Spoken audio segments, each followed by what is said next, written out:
Hi everyone, greetings and welcome to my channel, Take Control of Your Health. I'm Dr. Corey Stern. And if this is your first time watching, I want to extend a warm welcome to you. I would like you to take a look back at the other videos on this channel because everything that's on here has the sole purpose of helping you to improve your health and to not let the bad guys poison you and make you sick, weak, and stupid. And if you are a returning viewer, I want to thank you so much for all your support. If you haven't yet had a chance to subscribe, please hit the subscribe button. And most importantly, if you know somebody that you think would benefit from the information that we're presenting here, please share it with them. So I have a really special guest here today that I'm so excited about. I've been kind of stalking her for a little while. Her name is Dr. Sharnael Wolverton Sehan. Yes. And I want her to actually talk a little bit about herself, give you a little bio, who she is, what she does, and then we'll get into today's topic, which is how your beliefs affect your health. So take it away, Doc.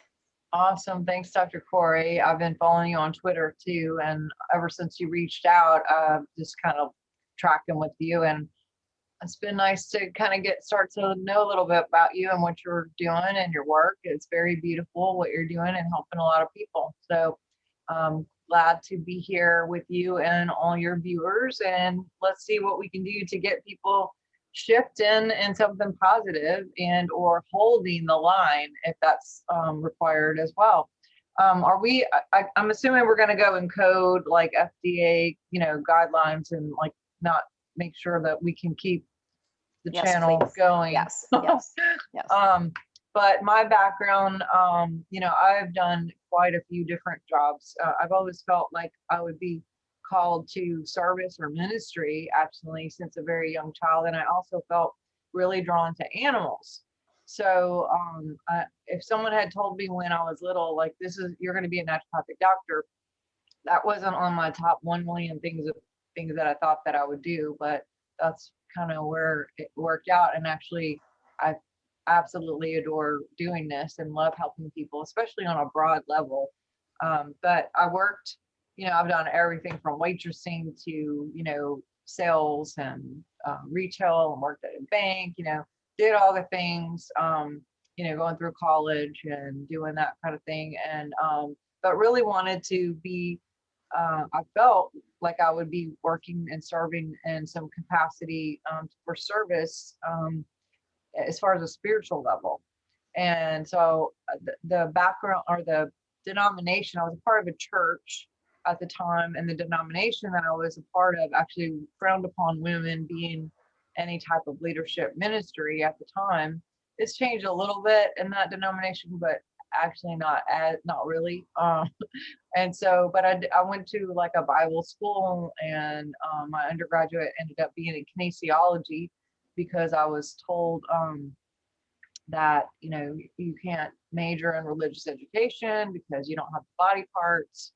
And so, maybe you can marry a nice pastor or do something, in missions, long distance. So it's completely fine to have different body parts in ministry in China or Europe or Africa, but apparently at that time it wasn't excited here. So, which is really interesting logic. But so I thought I was going to be a vet for like a minute until I actually worked at a vet and had to see animals suffering and being put down for no reason, and just not good with being able to watch animals have to do that.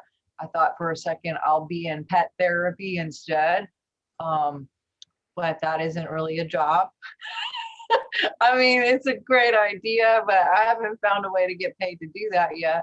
So, but I heard about it and I was like, that's what I'll be. I'll be a pet therapist and I'll bring animals to like nursing homes and stuff, which I did, and helped with children and, horses and children and did stuff like that. But I did not at the time, this is 20 years ago, there wasn't an actual, like, you get paid $60,000 to live on animals all day long. I was like, can we just make that job? Or 80,000 or 100,000, why stop at 60? But so I did the undergraduate that was closest to my heart, which is health, and also had the least amount of math. And Same here. I love code, and I love, I'm a geek when it comes to a lot of stuff with quantum physics, neuroscience, the body. I'm not a big fan of word problems. And that's another story. But so I did that, kind of still really in the hopes that I would land some spiritual job, whether it was, in my frame of mind, the only way I knew to do that in that capacity was through a church at that time. And little did I know that that wasn't the avenue that I would be in at all. But so I actually did end up going, I worked in cardiac rehab, I worked as a rec therapy and a psych ward, worked with children with eating disorders. I've done so many things. And, it's interesting, you get a little bit of a lot of things, and you build, and I have been able to use every single thing that I did for where I am now. I mean, we can all say that. It's like sometimes when you're in the journey, and this is really important for somebody out there, you may have this expectation of where you're supposed to be, and you're so concentrating on where you're supposed to be that you're not even enjoying where you are, and realizing that all of this is very important. Each part, every door, all the things. So if that's you out there, like, please just enjoy the ride and understand that you will use everything of where you are, even in the crisis that's going on, quote, crisis of 2020. Like, this is for you. We are in a, if we can look at everything being for us instead of happening to us, then that will shift the energy right away and just being more fluid. But so I did end up leaving that particular denomination, and even really the kind of the whole organized church situation, and was working more in some fluid, spiritual type church, more open church places, and was doing conference itinerant work. And I did that about 20 years. I would just teach all over. I've been to 44 countries and worked a lot with different churches. And I would see it's about 2000, started feeling sick. I was having some health issues, and that went on for about a decade of me just trying to discover how to get well, and wasn't having a whole lot of luck. I had went a very Western mindset avenue because that's all I knew, and everything else, whatever. And how it is, it's like you get to that point where everything hasn't worked, and you get desperate, and you start looking for other alternatives. And I had kind of given up hope, really, and was just like, okay, whatever, I guess this is just how it's going to be. And then someone told me about a doctor who is an MD, and I was actually teaching a dreams and visions course at a workshop, and someone kept referring me to this guy and going, I really think he can help you. I don't you think you would really gel with him. He's all about the frequencies and the neuroscience and the biofield, and some of that was new to me, and some of it was like, whatever, but he ended up being a real key for me, and he still is. He's someone that I really look up to. And of course, that led me to several other doctors who are kind of in that similar vein of, high technology, frequencies, bringing the vibration up, also in with a marriage of natural health and making good choices, and what you're putting in your body, what you're eating, what you're drinking, what you're thinking about, what you're talking about, who you're hanging out with. Like, everything is integration. And the word integrity is really interesting because it comes from integration. When we have integrity, then we are very integrated, and integrated is not just physical, mental, spiritual. It's just a combination of all. And I think especially in America, and maybe even overseas now, because I lived in Europe when I was young, and then I went back in college. I went to the University of London, and I've been there many places all over the all over the countries.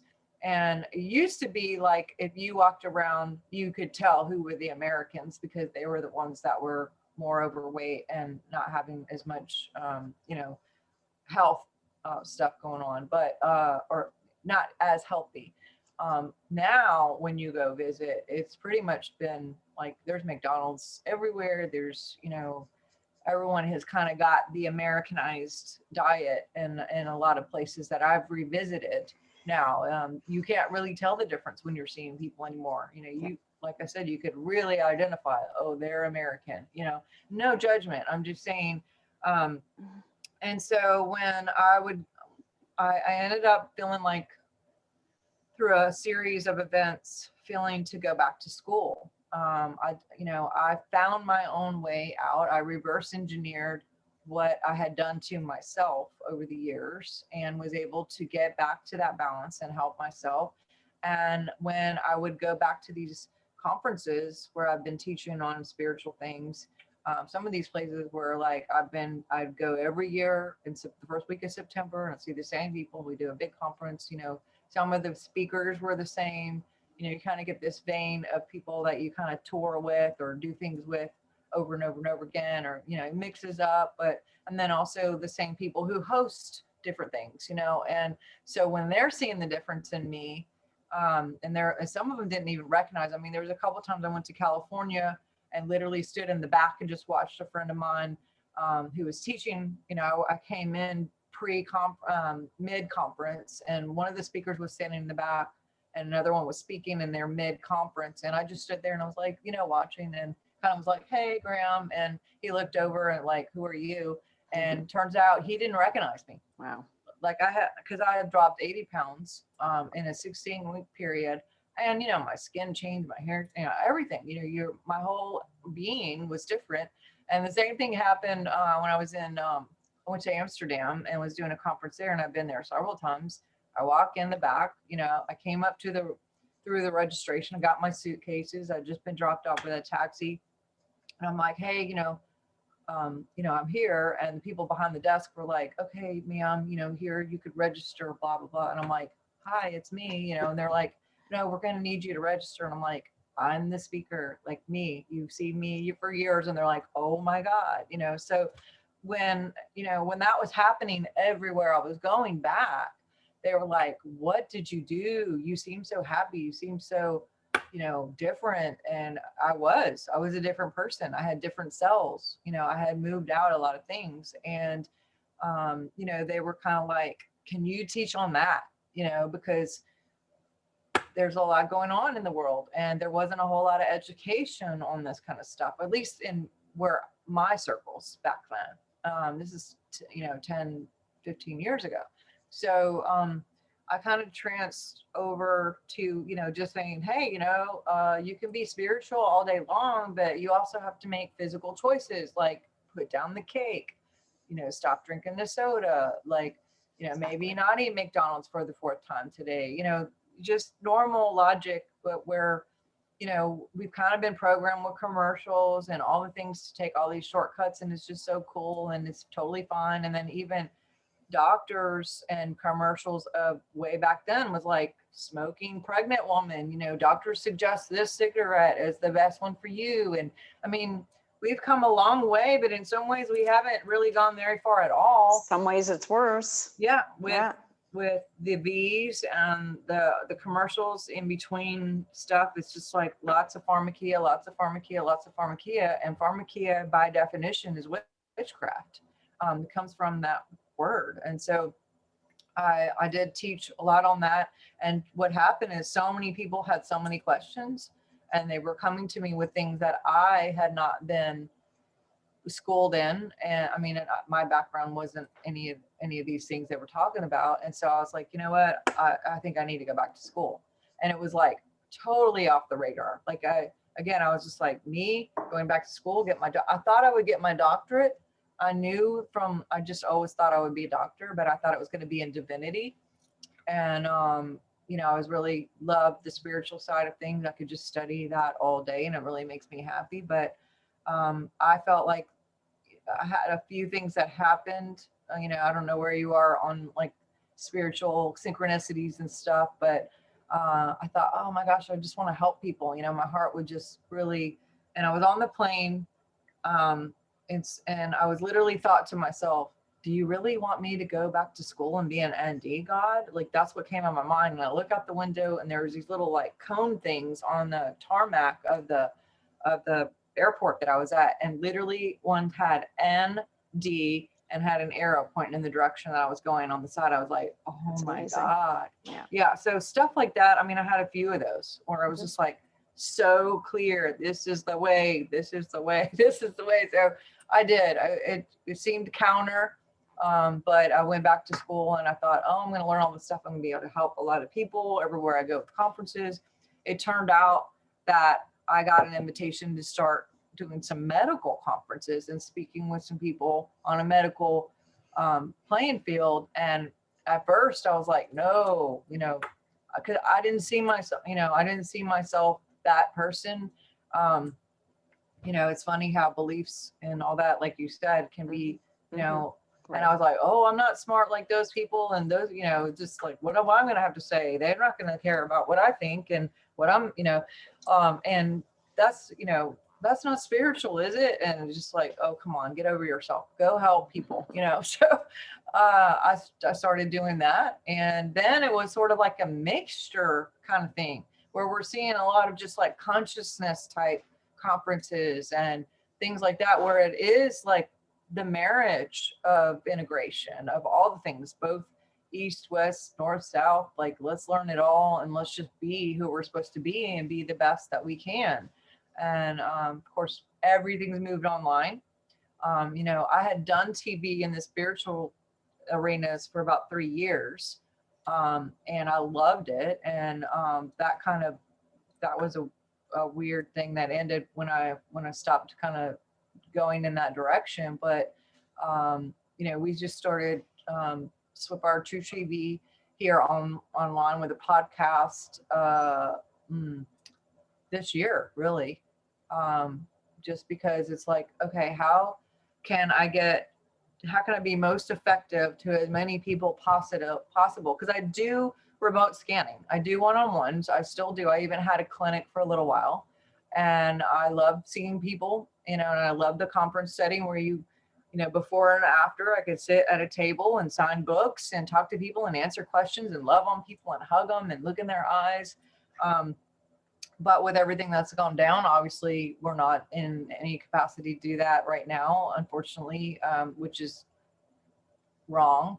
And, and it's like, okay, what's another way without having a one-on-one answering the same questions over and over and over, as you probably get with your clients. There's usually a huge theme. It's like people with energy, weight loss, overall sleeping, hormones, there's some major categories that are pretty much like a thread of everyone. And instead of just saying it over and over and over, I started making videos, and just so people would call, or if they'd email and say, hey, what do you do about this? I'd be like, hey, watch my video on that. Or it was a very simple thing to kind of keep my time to focus Efficient. on. Yeah. So that kind of went that away. And now we're just doing live podcasts quite a bit and interviewing other people too. I like to have people who are very diverse, not just about like health and what have you, but we go into things like probably more controversial stuff, whether it's politics. And I mean, that's a big biggie for me. I know it has been the last couple decades anyway. And then things like, the consciousness, vibrations, frequency, technology, technology that hasn't been declassed yet, things having to do with full disclosure, UFOs, all the things, because things that probably everyone would think is quote conspiracy theory isn't so much. It's more like facts that maybe people don't really know about. So I'm a kind of a mixed bag of a lot of different stuff. And that's where I'm at. I was just, helping people to be their best version of themselves, whether it's one-on-one consultations that I do over the phone and through remote scanning mixed with intuition and frequencies. We do send frequencies. And then physical homework of, hey, do a keto diet, give a liver cleanse, get out in the sunshine, maybe put the phone down for, at least 20 minutes in a 24-hour period. Get some sleep, that stop smoking, stuff like that. Drink So, water. yes, Yeah. yes. So, and I know that you're doing these things too. This is what you're all about. And that's why I was just like, that was an easy yes. Yep, I'm on board. I love what you're doing. And so I know that was a long answer, but that's where I'm at. No, thank you so much for sharing that. I didn't know any of those things about you. I've watched some of your videos, but you didn't really talk that much about yourself. And we have a lot in common. Our story has a lot in common, a lot. So I can really identify with you, and including where my body fell apart and I looked for solutions, and God led me to the solution, which ended up being what I do for a living. So totally can identify. The difference was that I didn't look sick. I just felt horrible, but you couldn't tell if you looked at me.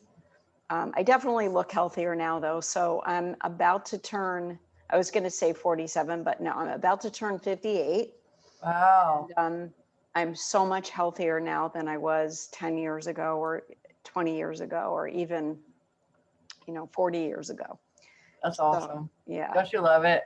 Yeah, no, I mean, I wanted, this was my goal was to live as long as I could and be as healthy as I could be. I have a son with a rare genetic disorder, and I want to be around for him as long as I possibly can. He still lives with me. So that's a big task that's huge. Wow. Kudos to you. And also, going back to what you just said, living as long as you can. Everyone talks about like long life, but if you're long life, but it's like debilitating and you're in pain the whole time. And not to mention, in the spiritual arenas, you get, these people who have purpose, they're here for a reason. Everyone has this, underlining current of like, this is the thing I got to do something. But if you don't feel well and you're in bed and you're having all these side effects, and just, it can be very challenging to be the sharpest version of you, if you feel bad, if you feel debilitated or paralyzed or tired, or, absolutely. People cannot fulfill their purpose. They cannot handle life, right? So life always brings stress. That's just how it is. That's normal. Even joyful situations can be perceived as stressful. And if you're healthy, you can deal with it. You can go with the flow. You can, do what you got to do. But when you're making poor choices for your body, you can't. That's all. It comes down to that. You fall apart, you unravel. So this is what I talk about all the time, because I have had a really stressful life. I had a terrible childhood, just absolutely abominable childhood. And it never really ended, because then I, gave birth to my son, and he had 18 major surgeries. And then my mom got really, really sick, and I had to, take care of her, and she passed away last year. And there's always something, right? But because I'm so healthy and I don't have nutritional deficiencies, I can do it. I'm not saying it's fun, but I can do it. And I have plenty left over to help other people and, fulfill my purpose, as you were just saying. So that's really the thing that people don't fully understand, is that their beliefs drive their choices. And when we're talking about choices, we're talking about what you choose to eat, what the habits that you mentioned earlier, getting enough sleep, and getting some sunshine and getting some exercise, all of those things. Your beliefs drive what you choose, but people don't examine their beliefs. What's the saying? You don't know what you don't know. So there Right. are so many people that have awareness of things outside of themselves. Like, so maybe they're aware of the political situation in our country right now, and they're studying it and they're following it, but they're not aware of their own body. They're not making a connection between what, how did you, where did you get the data that, let's say that it's a good idea to drink Tropicana orange juice to prevent colds? Where did that come from? Yes, and it's mostly sugar, right? I mean, so like It's mostly 99%. sugar, and there's other garbage in it too. Right. There's actually chemicals in it. Yeah. It actually sits in a vat for over a year before it ends up on the store shelf. It's really disgusting. Wow. Yeah, not to mention that, and at least in this country now, and as you were mentioning earlier, many other countries are following suit. There's not really very much nutrients left in In the food. because there's no nutrients in the soil. The soil Right. is, And the enzymes and all the stuff is deficient, and they keep exactly. using the same soil over and over instead of giving it a rest like they're supposed to. And putting artificial fertilizer, putting petroleum-based fertilizer in, which actually leaches the nutrients in the soil and makes it toxic. Pesticides, herbicides, all the things. Yeah. Right, glyphosate. So the fact is that drinking orange juice, Tropicana orange juice, is not going to prevent colds. But people just, they become so, let's say, attached. They become so attached to these beliefs. And so just using that as a silly example, where did that belief come from originally? Likely it could have been your mom, it could have been in school, but most likely it was a commercial for Tropicana orange juice, right? Well, even like the cereal, and the cereal commercials with cartoons and, Yes. like Pine Sol, for me, my mom used Pine Sol and that just smelled like home. So when I moved away, you just, there's things that you just do out of habit, Yes. after programming. Right. That, and then there's another level of programming too. Like, like you said, there's always something, it's like, I can relate to what you're saying. And also I've been able to look at things differently now, where if we have the idea or the mindset that we'll never catch a break and that things are just hard and they're not fun, cancel clear, it's like, we set up, there's a physical response inside of the body too. Like even our conscious language is a reflection of, or our language is a reflection of our thoughts and our feelings. And you can have the program, like, I would go through whatever situation and like something bad would happen, and I would call a certain family member that I wanted to, I don't know, I guess pout in or just have someone to vent, complain, right? Yeah. And who would vibe with me where I was at in that low place. And I would call and go, oh my God, this happened now.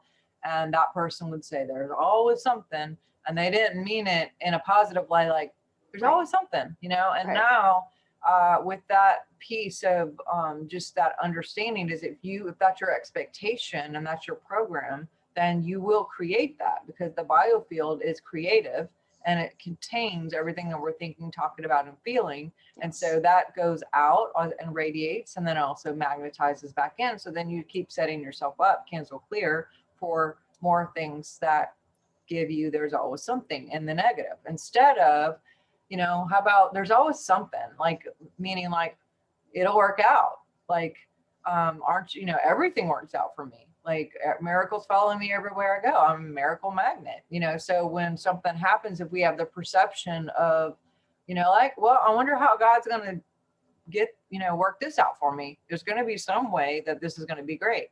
And, I know that many people here, and you yourself have probably had situations, and this one is coming to me right now. When I was first learning how to drive, I was supposed to be somewhere, and I was late. I don't like being late because it's very important to be on time.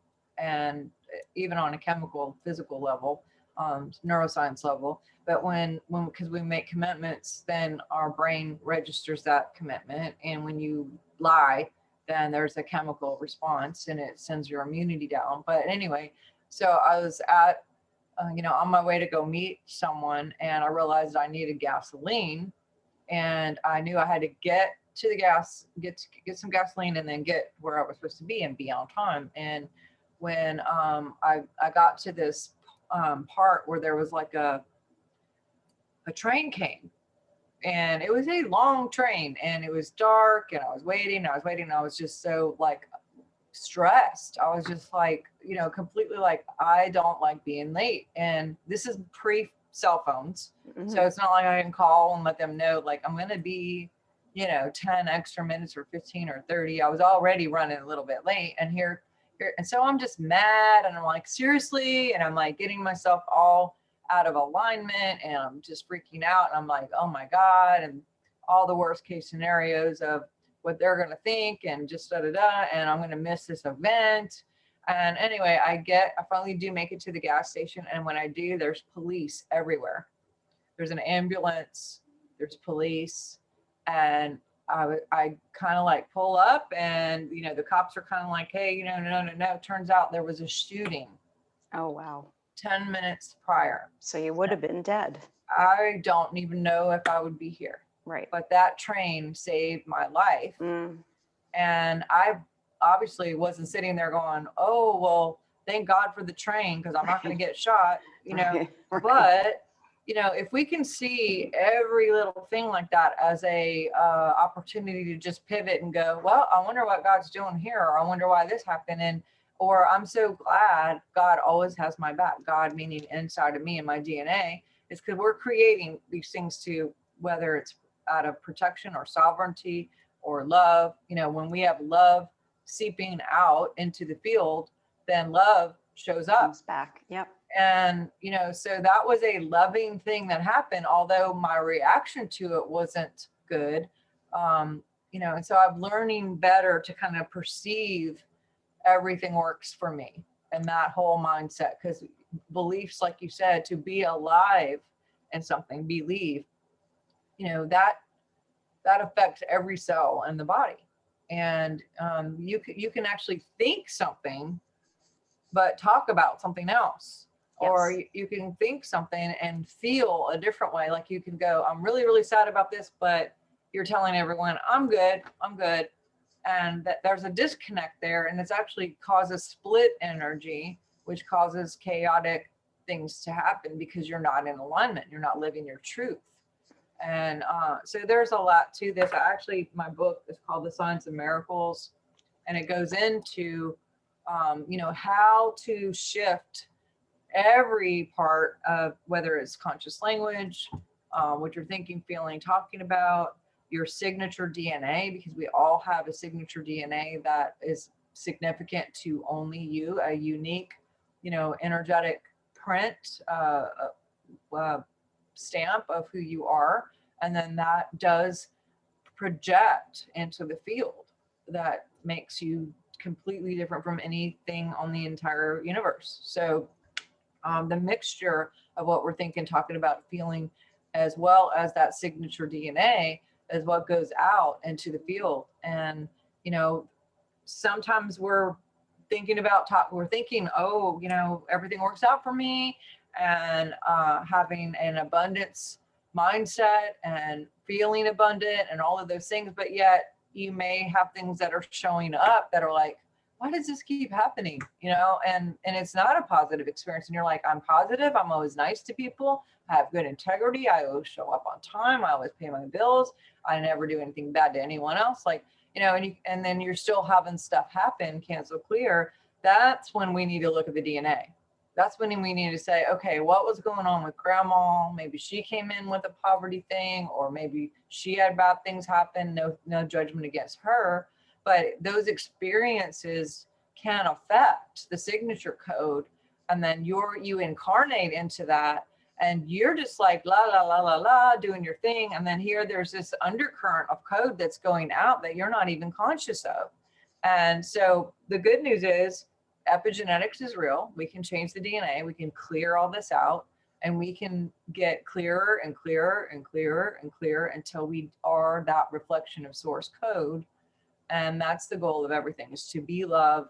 That is the highest frequency of all, who is source, and to start generating miraculous moments to moments to moments to moments to moments to moments to moments, as we are love now, and keep that timeline. So, and then there's the whole collective aspect where it's like, I may be thinking this, but you're thinking something completely polarized opposite. And so that gives a mixed energy, right? As whether it's partnership or friends or the collective on the whole planet. And so now that's what we're really seeing right now, is there's a timeline war, there's an information war, there's AI involved, there's a lot of things that are going, into the mix of how the outcome can be. And I'm just hoping that if enough of us are awake enough to really do the work, that there is a tipping point where evil cannot keep going without any consequence. And that if people would just stand up and remember their power, remember their sovereignty, and remember their choices, and be aware that we have the technology and the DNA. We can resurrect, we can heal, we can transport, we can remote view, remote heal, we can, send messages to other people across the world and say, hey, call me, and people can get the messages. And this is how we're made. So well, that's the exact, you made the exact point that, and I'm glad that you said that, because one of the things that I have found is that when you clean the body up, it's easier for you to be able to create the thoughts that you want and need to create. And that the more of us that do that clean our body up, and then we can actually focus on waking up in other areas. That's part of what needs to happen. It's very important. It's more difficult. It's much more difficult to, let's say, focus on your purpose, be in alignment all the time, create the thoughts that are serving you well when you don't feel good, or when you're poisoning yourself on a regular basis. Yeah. And that's really why I think this is so important. That's why I'm push this so hard. Well, and even like you mentioned, chemicals and poison, and even parasites, fungus, like there's a frequency to all of that. Frequency to alcohol, frequency to cigarettes. Right. So as we entertain those things, if we engage in those things, then we're lowering our vibration, which causes lower vibrations to find us. We attract it, we magnetize it. And also entities really love low vibration. That's where they hang out, and they can attach to the field. And then you want to talk about a shit show. Sorry, but I'm just saying, like, so we, even doing a parasite cleanse, parasites are the energy of victim. Mm-hmm. So if they're or fungus, that is something that's trying to take over the host. And by the way, they love sugar. So if you're eating a high sugar diet, you're feeding them. Yeah. And so what is victim energy? Victim energy goes out into the field and basically sends up a signal. Hey, come get me. Take advantage, cancel, clear. Mm-hmm. So if we can be on the other side, look, my cat is wanting to be in the show here. That's fine. Fine with me. I love animals as much as you do. By the way, cats purr on 157 megahertz. So we're cool. 67 on a healthy adult day, but when they purr, they're really coming to help us out. Like they do a lot with us. So I'm a foster mom. I know. That's awesome. My massage therapist has an amazing cat that just, as soon as I lay down on the massage table, he just climbs on my back and he lays there and he helps out with the massage. I love it. That's awesome. Yeah. Yeah. They're very intuitive, and they're their job is to help morph our negative energies. They take it on, actually, unfortunately. So a lot of times if I'm working with a client and they'll come in with an animal situation, I'll say, okay, what's going on with you? Because they're going to reflect Yes. the owner every time. 100%. Every Yeah. time. By the way, just want to mention, I had a holistic vet on my channel a few videos back. If he was awesome. I want to take a look at that. And I also studied something called Zoopharmacognosy. Have you heard of that? Oh no, but it sounds like something I would I love. think you would love it. It's self-selection. Animals can self-select what they need for healing. And I took a just like people. Right. And but animals are really, really intuitive. And in this course, she had me just put out, I have 2 dogs, and she had me put out various bowls with different substances and just watch the dogs and see what they went to, but also using essential oils to heal animals. And a lot of people think that essential oils are not good for animals, and that is not true. You just have to know how to use them, because obviously their sense of smell is much more sensitive. But yeah, and most of the essential oils out there are complete garbage. So make sure you're having the right company, because the FDA guidelines right now are that if 3 drops of an oil is in a bottle, they can label it 100% organic, therapeutic grade A, whatever, because they're not saying that the entire bottle contains. Is that Young 100%. Living? That's what I used to. Yes, yes. So basically, they're tricking us, and you can't look. And, you know, like if you go to the juice, like Tropicana, you can actually look on the back and go, oh, you know, here are the ingredients. And, oh, no, there's chemicals and there's sugar in it. And it's really only like 2% juice. Right. You know, we don't do that with the oils. Unfortunately, the FDA doesn't protect us to say, oh, there's propylene glycol in here, and there's all these fillers and things to help with extension of life. And you know, if you're using a good company, then you won't have to worry about expiration. That's what, you know, do your research. Don't make assumptions. Don't believe necessarily what you're being told, because people just do that all the time. Oh, I'm using blah, blah, blah makeup because it's better. Well, who told you it was better? Where did you get that from? You know, go on the Environmental Working Group website, look up, they do a pretty good job giving you toxic ingredients. That's ewg.org. I can actually put a link to that on this video. And I want to put a link to your book as well, if people want to get your book. That'd be great.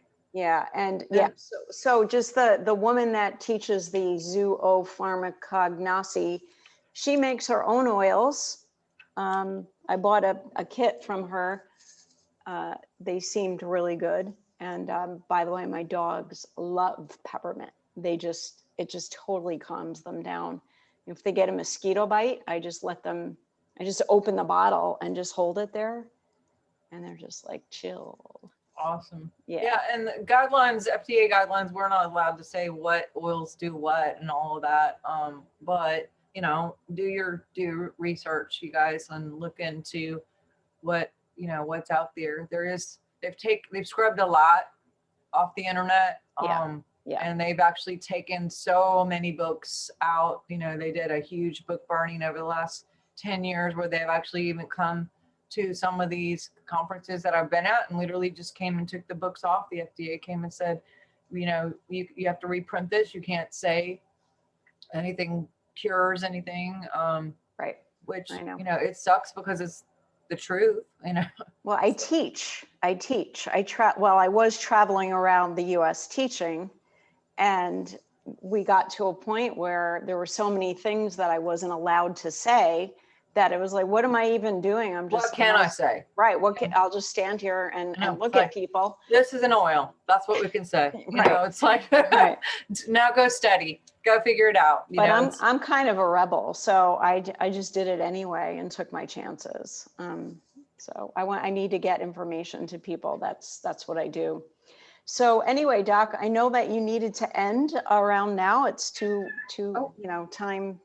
You told me it was time, Yes, I have another podcast here in a few minutes, but you are awesome. Thank you so much. So are you. You. Well, maybe we'll do this again another time. I would love that. I would love that. And anyone who if you're looking for me, my website is swiftfire.org. It's swift as in quickfire.org. I'm on like Twitter, Instagram, Facebook, YouTube. I'd love to have you guys. Like I mentioned earlier, I love conferences because I really do like hugs and real people and looking in people's eyes and hearing their stories. So to get a little version of that, I know a little inbox or a DM and just go like, hey, I saw your show and, I just want to say hi. Then I can like connect better with your profile picture and say, I love you and send you good vibes. And it's just my little way to connect with people. So I'd love to hear any feedback. And I'm really believing that even with this show, with every show that I do, I always have the intent for miracles. And so what I'm seeing a lot of different areas of upgrades here, especially with lower back issues, sleep issues. Let me see here. There's a lot of people that seem to be really needing support in the liver. And I think that some things are going to really shift. So funny that you say that, because in the past 3 weeks, everybody showing up in my office, I'm finding liver. Really? Yes. I don't know what's going on with that. Yeah. Awesome. Well, I am really believing that anyone who's watching this is going to have some miraculous responses here, even in dreams. Seeing a lot of opportunities for dreams. So if you guys are not dreamers, watch out. You might be dreaming. Put a notebook next to your bed and actually be aware and have that expectation that God's going to give you some creative ideas and some things in your sleep, in your night season. So be aware. And I would love to hear your miracles. I want to hear all your good reports of whether it was a physical or emotional or a dream or whatever. Please do contact me and just say, hey, that was me. This happened and I'm good. And thanks a lot. And actually see there's 2 or 3 people even with partnership issues, but there's going to be some things that just really easily, quickly dissolve. Like right now, there's some misunderstandings and they're just going to completely dissipate, and there's going to be forgiveness and grace and restoration. So wow, that was amazing. Helps. I just felt your healing energy coming at me. Awesome. Yeah. Well, good. Awesome. I thank you for doing what you're doing and being a light, and just keep doing the good work and shining bright. And I'm so thankful to find you and to meet up with you. And I do hope we'll see you around. I mean, like I said, I see you on Twitter and I'll like comment every now and then or whatever, but let's just definitely keep in touch. Yes, for sure. I would love that. Thank you. All right. Have a great day. Okay. You too. Bye.